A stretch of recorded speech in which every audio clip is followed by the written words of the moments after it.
अव्यक्त मुरली 3 डिसेम्बर 1979। मुरलीर सारांश विश्व कल्याणकारी ही विश्वर मालिक होई परिबे। बापदादा सबु विश्व कल्याणकारी पिलामानंकु देखि हर्षित हेउछन्ति। जेपरि बाबा बेहेद विश्वर कल्याणकारी अटंती। बाबांकर सर्वदा एकमात्र संकल्प रहिछि जे समस्तंकर एबे ही कल्याण होई जाऊ। संकल्पर विशेष आधार एही कथा उपरे निर्भर करे। एहा ही संकल्पर बीज।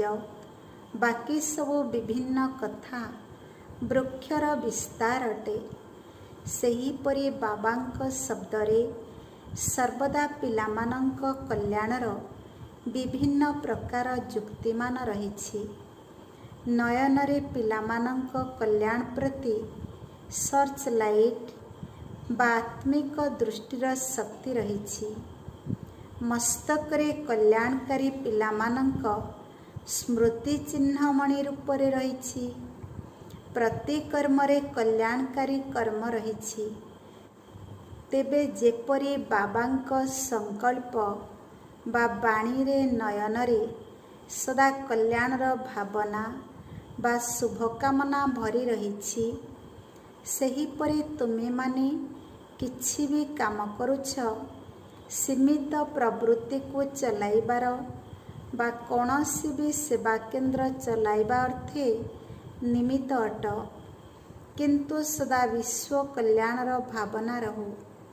सदा सम्मुखरे विश्वर सबु आत्मा उभा बा प्रकाशित हुअन्तु। आत्मा माने केते भी दूररे थांतु, किंतु तुम स्मृति आधाररे सर्वदा तुम समीप एवं सम्मुखरे देखा जाउथांतु। जेपरि सेवार्थे तुमे माने गोटिए चित्र रखिछ भविष्यतर श्रीकृष्णंकर रूपर। सारा विश्वरूपी गोलक तांका हातरे देखाइछ। विश्वर मालिक हेबा कारणरू विश्वर गोला तांक हातरे देखा जाइछि। सेहीपरि वर्तमान समय मध्य विश्व कल्याणकारी हेबा कारणरू सारा विश्वर सर्व आत्मा माने तुम मस्तकरे सदा समीपरे अछंती। एठारे थाई मध्य चाहे केही अमेरिकारे बा केते भी दूररे रहुथिबा आत्मा हुअन्तु, एक सेकेंडरे सेही आत्मा को निजर श्रेष्ठ भावना बा श्रेष्ठ कामना आधाररे शांति एवं शक्तिर किरण देई पारिबो। एपरि मास्टर ज्ञान सूर्य विश्व को कल्याणर किरण देई पारिबो। जेपरि विज्ञानर साधन गुड़िक द्वारा समय एवं शब्द केते दूररे थिले मध्य समीप बा निकट होई जाउछि ना। जेपरि एरोप्लेन द्वारा समय केते समीप होई गलानी। कम समय रे केउठारो केउठाकू पहुँची जाउछ। टेलीफोन द्वारा आवाज बा शब्द पहुँचाइबा केते समीप होई जाइछि। लंडन रे थिबा व्यक्तिंक आवाज एपरि सुनाजिबो जेपरि सम्मुखरे कथा हेउचंती। सेहीपरि टेलीविजन साधन द्वारा कौनसी भी दृश्य बा व्यक्ति दूररे थाई भी सम्मुखरे अनुभव हुए। विज्ञान तो तुमर रचना, तुमे मास्टर रचयिता अट। निरवतार शक्ति द्वारा तुमे सबु मध्य विश्वर जेकोसी दूरस्थान रे थिबा आत्मा मानंकर शब्द शुणी पारिबो। केउ शब्द विज्ञान मुखर शब्द शुणाइबार साधन बा माध्यम होई पारे, किंतु मनर शब्द पहुँचाई पारिबो नाही। निरवतार शक्ति द्वारा प्रत्येक आत्मार मनर शब्द एते निकटरे शुणा जाए ଯେପରି କେହି ସମ୍ମୁଖରେ କହୁଛନ୍ତି। ଆତ୍ମାମାନଙ୍କ ମନରେ ଅଶାନ୍ତି ଦୁଃଖମୟ ସ୍ଥିତିର ଚିତ୍ର ଏପରି ସ୍ପଷ୍ଟ ଦେଖାଯିବ ଯେପରି ଟିଭି ଦ୍ୱାରା ଦୃଶ୍ୟ ବା ବ୍ୟକ୍ତି ସ୍ପଷ୍ଟ ଦେଖୁଛ। ଯେପରି ଏହି ସାଧନଗୁଡ଼ିକର କନେକ୍ସନ୍ ଯୋଡ଼ିଲେ, ସୁଇଚ୍ ଅନ୍ କଲେ ସ୍ପଷ୍ଟ ଦେଖାଯାଏ ଏବଂ ଶୁଣାଯାଇଥାଏ, ସେହିପରି ବାବାଙ୍କ ସହ ସଂଯୋଗ ଯୋଡ଼ିଲେ ଶ୍ରେଷ୍ଠ ଭାବନା ଏବଂ କାମନାର ସୁଇଚ୍ ଅନ୍ କଲ, ତେବେ ଦୂରବର୍ତ୍ତୀ ଆତ୍ମାମାନଙ୍କୁ ମଧ୍ୟ ନିକଟବର୍ତ୍ତୀ ଅନୁଭବ କରିବ। ଏହାକୁ କୁହାଯାଏ ବିଶ୍ୱ କଲ୍ୟାଣକାରୀ ସ୍ଥିତି। ଏପରି ସ୍ଥିତି ଗଢ଼ିବା ପାଇଁ ବିଶେଷ କେଉଁ ସାଧନ ଗ୍ରହଣ କରିବାକୁ ପଡ଼ିଥାଏ? ଏସବୁର ଆଧାର ନୀରବତା। ବର୍ତ୍ତମାନ ସମୟରେ ନୀରବତାର ଶକ୍ତି ଜମା କର। ମନର ଶବ୍ଦ ସଂକଳ୍ପ ରୂପରେ ଆସିବ। ମନର ଶବ୍ଦ ଅର୍ଥାତ୍ ବ୍ୟର୍ଥ ସଂକଳ୍ପଗୁଡ଼ିକୁ ସମାପ୍ତ କରି ଏକ ସମର୍ଥ ସଂକଳ୍ପରେ ରୁହ। ସଂକଳ୍ପର ବିସ୍ତାରକୁ ଏକତ୍ରିତ କରି ସାରାଂଶ ରୂପରେ ନିଅ, ତେବେ ନୀରବତାର ଶକ୍ତି ସ୍ୱତଃ ବଢ଼ି ଚାଲିବ। ବ୍ୟର୍ଥ ହେଉଛି ବାହ୍ୟମୁଖତା ଏବଂ ସମର୍ଥ ହେଉଛି ଅନ୍ତର୍ମୁଖତା।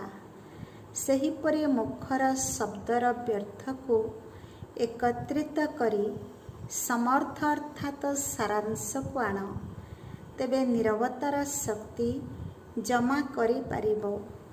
ନୀରବତାର ଶକ୍ତି ବିଚିତ୍ର ପ୍ରମାଣ ଦେଖାଇପାରିବ।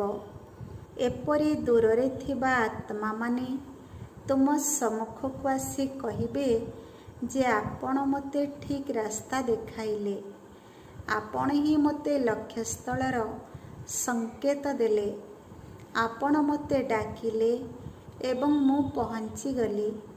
ତୁମର ଦିବ୍ୟ ସ୍ୱରୂପ ତାଙ୍କ ମସ୍ତକ ରୂପକ ଟିଭିରେ ସ୍ପଷ୍ଟ ଦେଖାଯିବ ଏବଂ ସେମାନେ ସମ୍ମୁଖ ମିଳନର ଅନୁଭବ କରିବେ।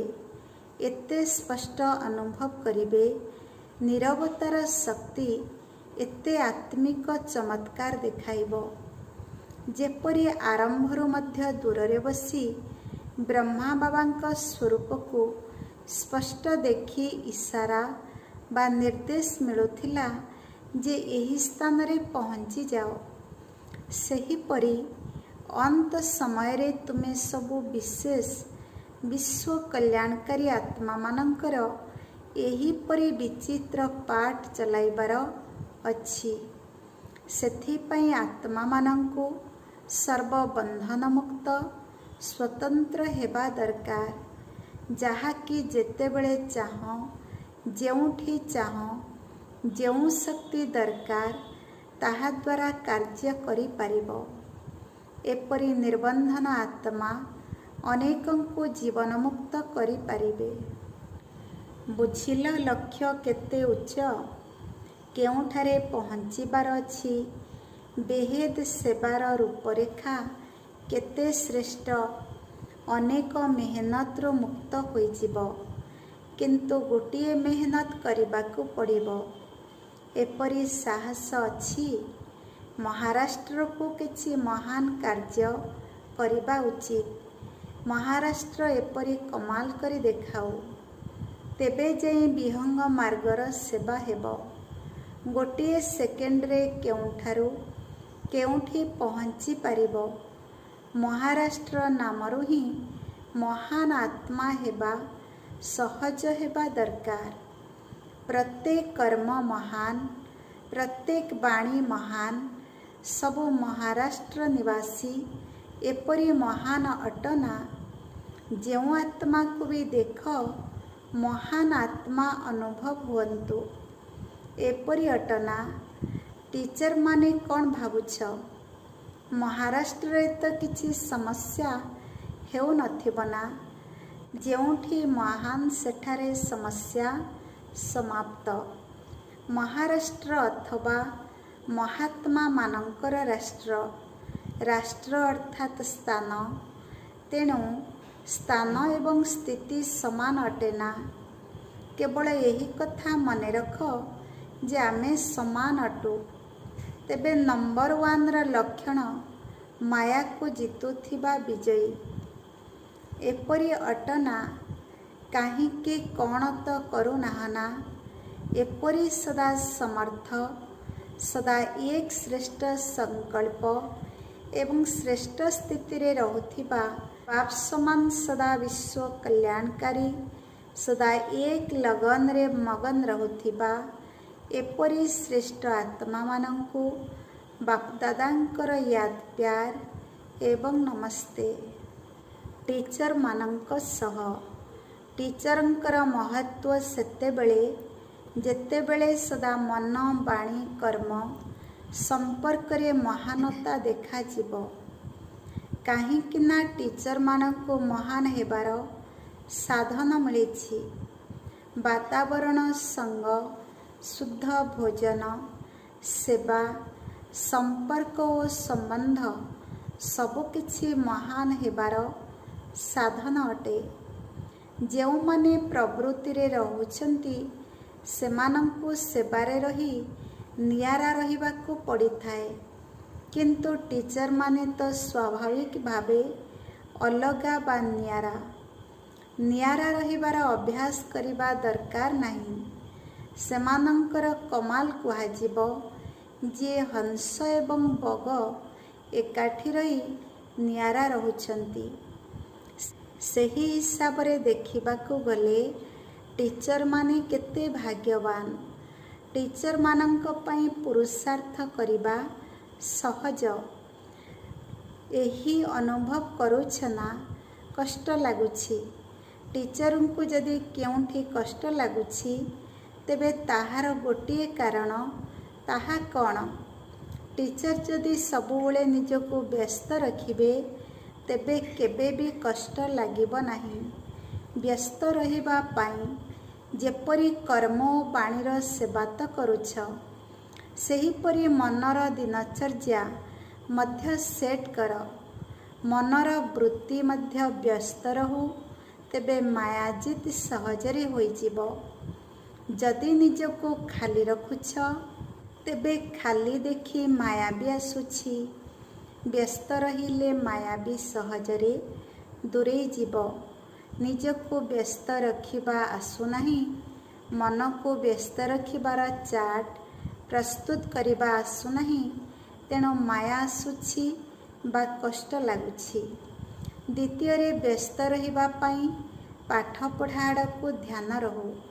ପାଠପଢ଼ା ସହ ହୃଦୟର ପ୍ରୀତି ହେବା ଦରକାର। ଯାହାର ପାଠପଢ଼ା ସହ ହାର୍ଦ୍ଦିକ ସ୍ନେହ ଥିବ ସେ ସଦା ନିଜକୁ ଏବଂ ଅନ୍ୟମାନଙ୍କୁ ମଧ୍ୟ ସେବାରତ ରଖିପାରିବ।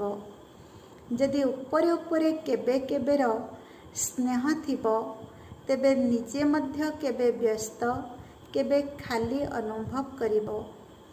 ଅନ୍ୟମାନଙ୍କୁ ବି ବ୍ୟସ୍ତ ରଖିପାରିବ ନାହିଁ। ସେଥିପାଇଁ ସଦା ବ୍ୟସ୍ତ ରହି ନିଜେ ବି ବିଘ୍ନ ବିନାଶକ ଏବଂ ଅନ୍ୟମାନଙ୍କୁ ବି ବିଘ୍ନ ବିନାଶକ କର। ତୃତୀୟରେ, ପ୍ଲାନିଂ ବା ଯୋଜନାତ୍ମକ ବୁଦ୍ଧିମାନ ହୁଅ। ପ୍ରଥମେ ନିଜର ଯୋଜନା, ତାପରେ ସେବାର।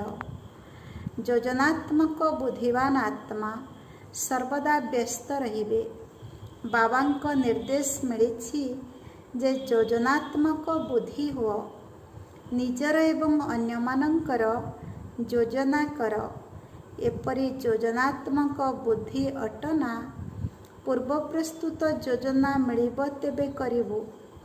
ପ୍ରଥମେ ନିଜର ଶିକ୍ଷକ, ପରେ ଅନ୍ୟମାନଙ୍କର। ଟିଚରମାନେ ଷ୍ଟୁଡେଣ୍ଟମାନଙ୍କୁ ଯୋଜନା ତିଆରି କରିଦିଅନ୍ତି। ଏପରି ନିଜର ଟିଚର ହୁଅ, ତାପରେ ଅନ୍ୟମାନଙ୍କର ହୁଅ। ଆଚ୍ଛା, ସମସ୍ତେ ନିଜ ନିଜ ଲଗନ ପ୍ରମାଣ ପୁରୁଷାର୍ଥ କରି ଆଗକୁ ବଢ଼ୁଛ ନା? ଉନ୍ନତି କଳା ଅଛି ନା? ଟିଚରମାନଙ୍କୁ ତ ସମସ୍ତେ ଅନୁସରଣ କରିବେ ନା? ବାବାଙ୍କୁ ତ ଅନୁସରଣ କରିବେ, ତଥାପି ନିମିତ୍ତ ଟିଚରଙ୍କୁ ସମସ୍ତେ ଦେଖନ୍ତି। ନିମିତ୍ତଙ୍କ ମଧ୍ୟରେ ବାବାଙ୍କୁ ଦେଖନ୍ତି। ଯଦି ଦେଖାଯାଉଥିବା ଆଇନା ହିଁ ଖରାପ ଥିବ, ତେବେ ବାବା କ'ଣ ସ୍ପଷ୍ଟ ଦେଖାଯିବେ? ଆଇନା ଯଦି ସ୍ପଷ୍ଟ ଏବଂ ଶକ୍ତିଶାଳୀ ଥିବ, ତେବେ କୌଣସି ବି ଜିନିଷକୁ ସ୍ପଷ୍ଟ ଏବଂ ସହଜରେ ଦେଖି ଅଧିକ ଅନୁଭବ କରିପାରିବେ। ଏପରି ସ୍ପଷ୍ଟ ଏବଂ ଶକ୍ତିଶାଳୀ ଆଇନା ହୁଅ, ଯାହାକି ଯେ କେହି ମଧ୍ୟ ସମ୍ମୁଖକୁ ଆସିଲେ ବାବାଙ୍କୁ ସ୍ପଷ୍ଟ ଅନୁଭବ କରିପାରିବେ। ବାପଦାଦାଙ୍କୁ ଟିଚରମାନଙ୍କର କୌଣସି ଅଭିଯୋଗ ଶୁଣିବାକୁ ଭଲ ଲାଗେ ନାହିଁ। ଟିଚର ଯଦି କିଛି ଅଭିଯୋଗ କରୁଛନ୍ତି ଯେ ମୁଁ ଦୁର୍ବଳ, ମାୟା ଆସୁଛି, କିମ୍ବା ଜିଜ୍ଞାସୁ ସନ୍ତୁଷ୍ଟ ହେଉନାହାନ୍ତି, କିମ୍ବା ମୁଁ ନିଜେ ସନ୍ତୁଷ୍ଟ ରହୁନାହିଁ, ଏପରି କିଛି ଅଭିଯୋଗ ଟିଚରଙ୍କର ଶୁଣିବାକୁ ଭଲ ଲାଗୁନାହିଁ। ଟିଚରମାନଙ୍କର କାମ ହେଲା ସମସ୍ତଙ୍କୁ ସମ୍ପୂର୍ଣ୍ଣ କରିବା। ଯଦି ନିଜର ଅଭିଯୋଗ ଥିବ, ତେବେ ସମ୍ପୂର୍ଣ୍ଣ କିପରି କରିବେ? ଟିଚରମାନଙ୍କର ନିଜ ପୁରୁଷାର୍ଥରେ କିଛି ଅଭିଯୋଗ ରହିବା ଅନୁଚିତ। ଟିଚର ଅର୍ଥାତ୍ ସମ୍ପନ୍ନ, ଟିଚର ଅର୍ଥାତ୍ ବିଘ୍ନ ବିନାଶକ। ଟିଚରମାନଙ୍କର ମହିମା ବାପ ସମାନ ଅଟେ।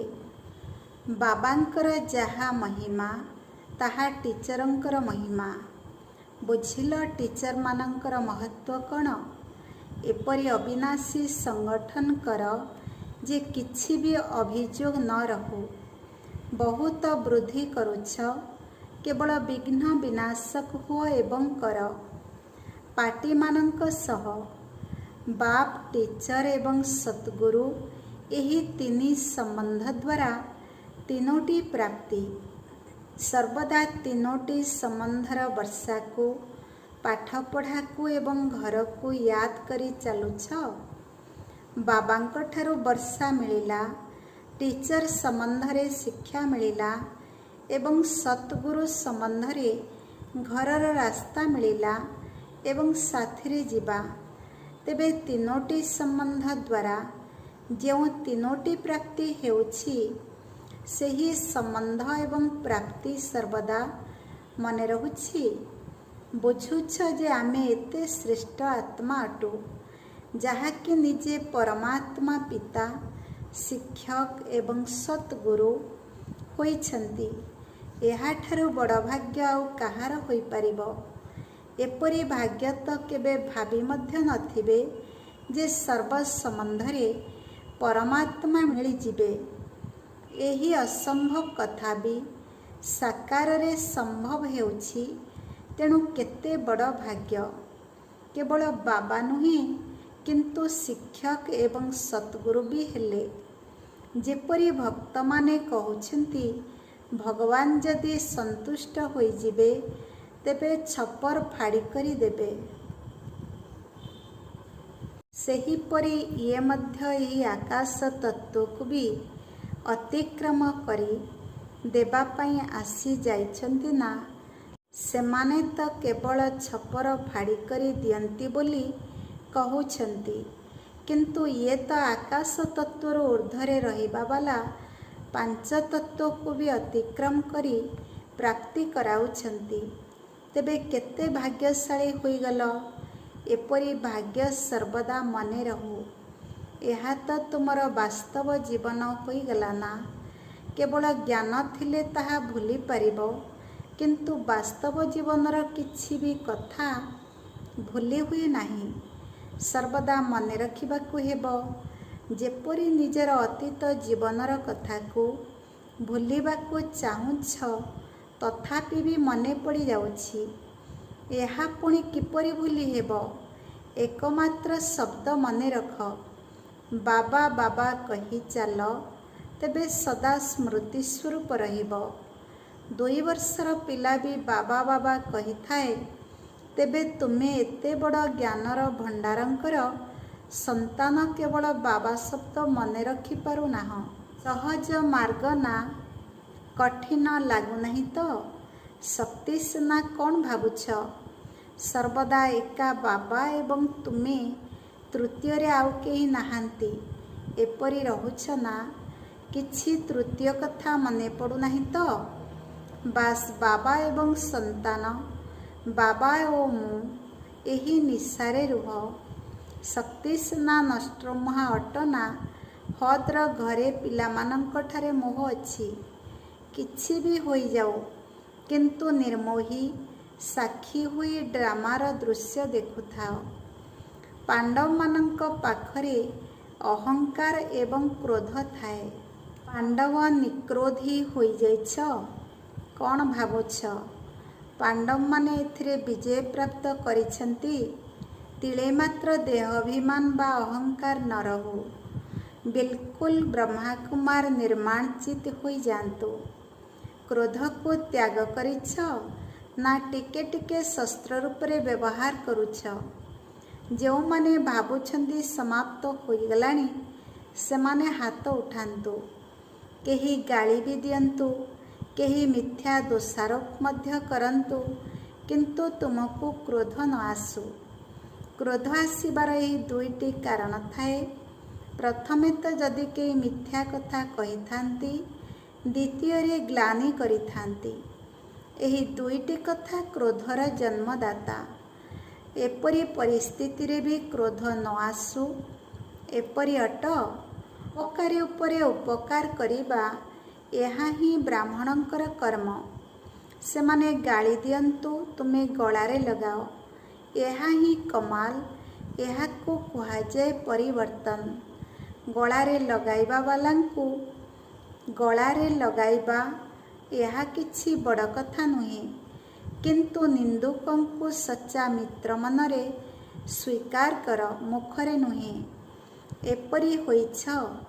ଯେତେବେଳେ ଏହିଭଳି ପରିବର୍ତ୍ତନ ହୋଇଯିବ, ସେତେବେଳେ ବିଶ୍ୱ ଆଗରେ ପ୍ରସିଦ୍ଧ ହୋଇଯିବ। ଦୁନିଆ ଯାହାକୁ ଅସମ୍ଭବ ବୋଲି ଭାବୁଛି ତାହା ତୁମେ କରି ଦେଖାଅ, ତେବେ କୁହାଯିବ କମାଲ ବା ଚମତ୍କାରୀ। ଆଚ୍ଛା, ବରଦାନ। ନିଜର ଅଧିକାରର ଶକ୍ତି ଦ୍ୱାରା ତ୍ରିମୂର୍ତ୍ତି ରଚନାକୁ ସହଯୋଗୀ କରି ମାଷ୍ଟର ରଚୟିତା ହୁଅ। ବିସ୍ତାର। ତ୍ରିମୂର୍ତ୍ତି ଶକ୍ତି ଅର୍ଥାତ୍ ମନ, ବୁଦ୍ଧି ଓ ସଂସ୍କାର, ଏହା ତୁମ ମାଷ୍ଟର ରଚୟିତାଙ୍କର ରଚନା ଅଟେ। ଏମାନଙ୍କୁ ନିଜର ଅଧିକାରର ଶକ୍ତି ଦ୍ୱାରା ସହଯୋଗୀ କର। ଯେପରି ରାଜା ନିଜେ କାର୍ଯ୍ୟ କରନ୍ତି ନାହିଁ, କରାଇଥାନ୍ତି। କଲାବାଲା ରାଜ୍ୟ କାରବାରୀ ଅଲଗା ଥାନ୍ତି। ସେହିପରି ଆତ୍ମା ମଧ୍ୟ କରାବନହାର ବା ମାଲିକ ଅଟେ। କରନହାର ଅର୍ଥାତ୍ କର୍ତ୍ତା ଏହି ବିଶେଷ ତ୍ରିମୂର୍ତ୍ତି ଶକ୍ତିମାନେ ଅଟନ୍ତି। ତେଣୁ ମାଷ୍ଟର ରଚୟିତାର ବରଦାନକୁ ସ୍ମୃତିରେ ରଖି ତ୍ରିମୂର୍ତ୍ତି ଶକ୍ତିମାନଙ୍କୁ ଓ ସାକାର କର୍ମେନ୍ଦ୍ରିୟମାନଙ୍କୁ ଠିକ୍ ରାସ୍ତାରେ ଚଲାଅ। ସ୍ଲୋଗାନ। ଅବ୍ୟକ୍ତ ପାଳନାର ବରଦାନର ଅଧିକାରକୁ ଅନୁଭବ କରିବା ପାଇଁ ସ୍ପଷ୍ଟବାଦୀ ହୁଅ। ଓମ୍ ଶାନ୍ତି। ସ୍ୱମାନ। ମୁଁ ମାଷ୍ଟର ରଚୟିତା ଅଟେ। ଆଜିର ମୁରଲୀରୁ ଶିକ୍ଷା। ପ୍ରଥମ ନମ୍ବର। ସଂକଳ୍ପର ବିସ୍ତାରକୁ ଏକତ୍ରିତ କରି ସାରାଂଶ ରୂପରେ ନିଅ, ତେବେ ନୀରବତାର ଶକ୍ତି ସ୍ୱତଃ ବଢ଼ି ଚାଲିବ। ଦ୍ୱିତୀୟ ନମ୍ବର। ବ୍ୟର୍ଥ ହେଉଛି ବାହ୍ୟମୁଖତା ଏବଂ ସମର୍ଥ ହେଉଛି ଅନ୍ତର୍ମୁଖତା। ତୃତୀୟ ନମ୍ବର। ଅପକାରୀ ଉପରେ ଉପକାର କରିବା, ଏହା ହିଁ ବ୍ରାହ୍ମଣଙ୍କର କର୍ମ ଅଟେ। ଓମ୍ ଶାନ୍ତି।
रूपरे आमेरे निराकारी गुणरे आमेरे सदाचारी पर